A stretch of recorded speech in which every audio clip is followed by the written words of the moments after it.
नमस्ते, विज्ञान अभ्युदय में आप सभी का स्वागत है। जैसा कि हम अभी तक गीतिकापाद को पूर्ण कर चुके हैं, 13 श्लोकों का गीतिकापाद था, 10 श्लोक उसमें महत्वपूर्ण थे, जिसे हमने दशगीतिका कहा था। हमने उसे पूर्ण कर लिया है, वह बहुत सारी ज्योतिष की जानकारी हमने वहाँ पर प्राप्त की। अब हम आगे अपने द्वितीय खंड गणित पाद की ओर बढ़ रहे हैं। तो यहाँ पर हमने कहा था पिछले वीडियो में कि जो गणित पाद है, वह बहुत सूक्ष्म रूप से दिया हुआ है। इसमें 33 श्लोक हैं, वह बहुत पहला ग्रंथ माना जाता है ये। जो संक्षिप्त गणित का वर्णन करता है। इससे पहले कहते हैं कि जो जानकारियाँ इन्होंने दी है, यह अवेलेबल थी, उपलब्ध थी, लेकिन कहीं भी ग्रंथ रूप में उनका वर्णन नहीं मिलता। तो इन्होंने काफ़ी संक्षिप्त रूप से उनकी जानकारियाँ दी हैं, उन्हें समझना बहुत कठिन है। आगे इन चीज़ों का ही विस्तार होते होते भास्कराचार्य द्वितीय है, जो भास्कर द्वितीय कहा जाता है जिन्हें, उन्होंने एक ग्रंथ लिखा सिद्धांत शिरोमणि। उसका प्रथम खंड है लीलावती, वो पूरा गणित को समर्पित ग्रंथ है। वहाँ पर उन्होंने पूरी व्याख्या की है गणित की, जहाँ इन्होंने सूक्ष्म रूप से शॉर्ट संक्षिप्त रूप से व्याख्या की है, वहाँ उन्होंने बहुत विस्तारित व्याख्या की है। पूरी पुस्तक लीलावती उसके ऊपर लिखी है। तो हमारी वो सीरीज भी चल रही है लीलावती की, तो ये सारा पोर्शन है जो आर्यभट्ट जी का गणित का, वो पूरा वहाँ पर कवर हो जाएगा। कुछ ऐसी खास चीज़ें थी जो पहले उपलब्ध थी या नहीं थी, उनकी बिल्कुल भी जानकारी नहीं है, लेकिन आर्यभट्ट जी के पास वो चीज़ें देखने को मिलती हैं, वह उनके बाद ही अन्य वर्णन आते हैं।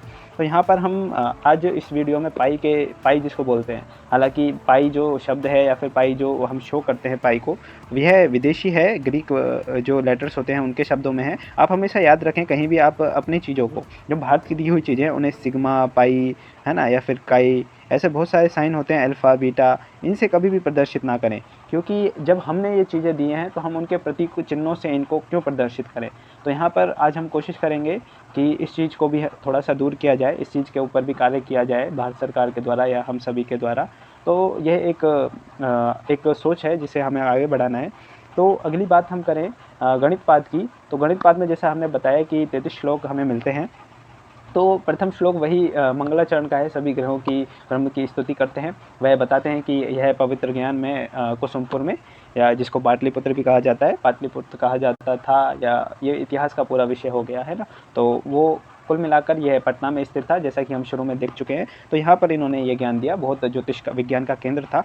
तो गणित पाद में मुख्यतः सभी वर्ग, घन और घनमूल, वर्गमूल और सब चीज़ों की जानकारी मिलेगी, बहुभुज, चतुर्भुज, इन सब के बहुत सारी विस्तृत जानकारी, लेकिन हम उसको यहाँ पर कवर नहीं करेंगे आर्यभट्ट सीरीज में। उसके लिए अलग से लीलावती की सीरीज चल रही है। तो एक बात और थी जिसके मैं बताना चाह रहा था कि जो पाई का मान है, जो पाई जिसको बोला जाता है, उसका मान सबसे पहले कहते हैं बहुत सटीक मान आर्यभट्ट जी ने दिया है ना। तो यहाँ पर ये बात आती है कि इस ग्रंथ की इतनी इंपॉर्टेंस क्यों है, क्योंकि यहाँ पर बहुत सारी चीज़ें, क्रांतिकारी चीज़ें आई, जैसे पृथ्वी का अपने अक्ष पर घूर्णन होना, सबने नकार दी। इनके बाद में आपको पता होना चाहिए, आर्यभट्टीय है जो ग्रंथ है, प्रथम पौरुषीय ग्रंथ है, प्रथम मानव निर्मित ग्रंथ, इसको प्रथम आचार्य निर्मित ग्रंथ इसको बोला जाता है।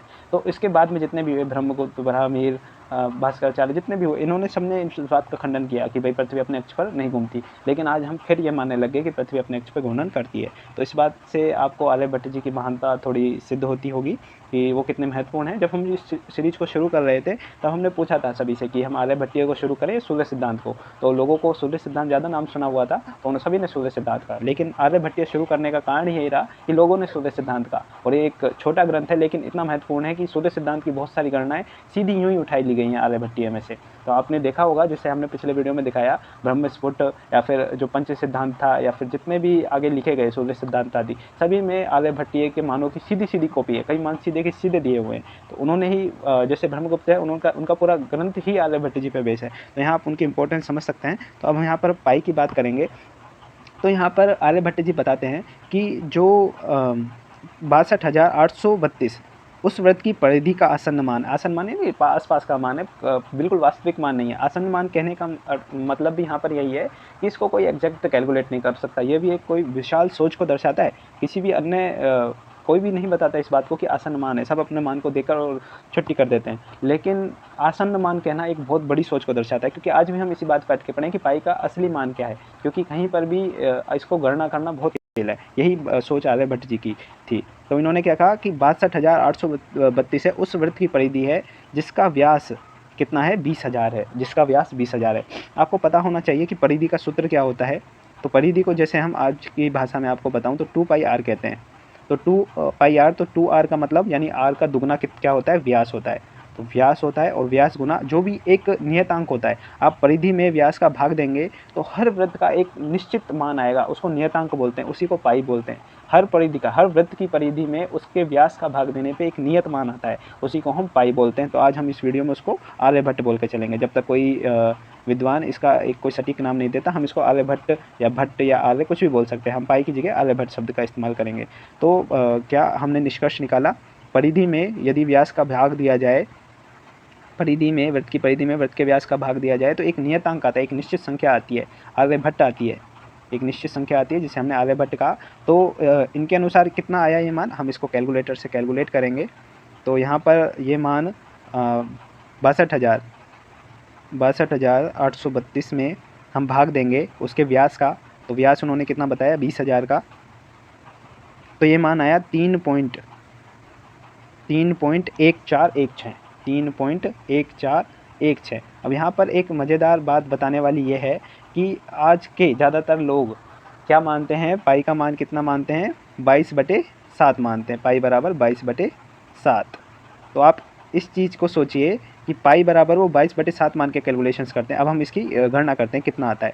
तो यहाँ पर कितना आया, 3.1416। अब ये इसकी मान निकाले, 22/7 करें तब मान कितना आया, 3.1428, और वो कितना आया था, 3.1416, है ना। अब आपको लग रहा होगा कि आर्यभट्ट जी का मान इनके लगभग आसपास है, इन्होंने यहाँ 1428 आता है, यहाँ पर 1416 आ रहा है ना। तो एक चीज़ अब आपको मैं आगे बताता हूँ। अब आप देखिए किसका मान सटीक है, अब आप खुद ही देखिए। 22/7 आज कैलकुलेशन कर रहे हैं लोग, लेकिन पाई का रियल मान कितना है, हम विकीपीडिया के ऑथेंटिक सोर्स से देखते हैं। पाई का मान कितना है, 1415, 3.1415। आर्यभट्ट जी का मान कितना है, 3.1416। उन्होंने कहा आसन मान है, तो आगे की ये 9 खत्म नहीं है, ये जो 9 लिख रहा है ये खत्म नहीं है, 9 के आगे ये मान बहुत आगे है। तो इसलिए उन्होंने एक संख्या बढ़ा दिया, 15 को 16 करके, 5 को 6 करके लिख दिया।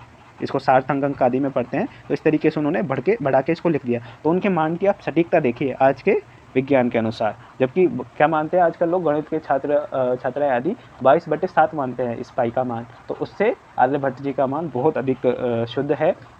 इनके बाद भी बहुत लोगों ने मान दिए, लेकिन इतनी सटीकता से कोई नहीं दे पाया। बहुत सटीक मान, आप खुद देखिए कितना सटीक मान इन्होंने पाई का दिया है। अब आप सोच रहे होंगे ये कैलकुलेट कैसे किया होगा, तो उसके लिए ही इन्होंने गणित का इस्तेमाल होता है। और इसका इस्तेमाल जो ये वृत्त आ रहा है, समचतुर्भुज आ रहा है, ये सब का इस्तेमाल कहाँ होगा, ये होगा ज्योतिष में। ग्रहों की दूरियाँ निकालने के लिए, उनका जो रास्ता है, पाथ है, उसको पथ को ज्ञात करने के लिए, बहुत चीज़ों में ऐसे इस तरीके से उन्होंने इस्तेमाल किया है। और यहाँ पर वो सीधा लिख देते हैं, यहाँ पर प्रयोगों को नहीं लिखा गया कि उन्होंने किस प्रकार गणनाएँ की, लेकिन उन्होंने बहुत दिमाग लगाया, बहुत मेहनत की, बहुत कार्य किया, जब जाकर ये सीधे मान दिए हैं और इनसे हम सभी लाभान्वित हुए हैं। तो आज इस वीडियो में इतना ही। हमको पाई का रहस्य ही जानना था, जिसे हमने आर्यभट्ट कह के बुलाया। तो आप सब भी कोई अच्छा सामान सोचिए पाई का, और कमेंट करके या फिर मैसेज करके आप बताना। और इसके बाद हम शुरू करेंगे काल क्रियापाद को, तृतीय खंड जो आर्यभट्टीय पुस्तक का तृतीय खंड है काल क्रियापाद, हम उसको शुरू करेंगे। तो वहाँ पर काल क्रिया की, हम काल की, ग्रहों की आदि की जानकारी प्राप्त करेंगे। जी धन्यवाद।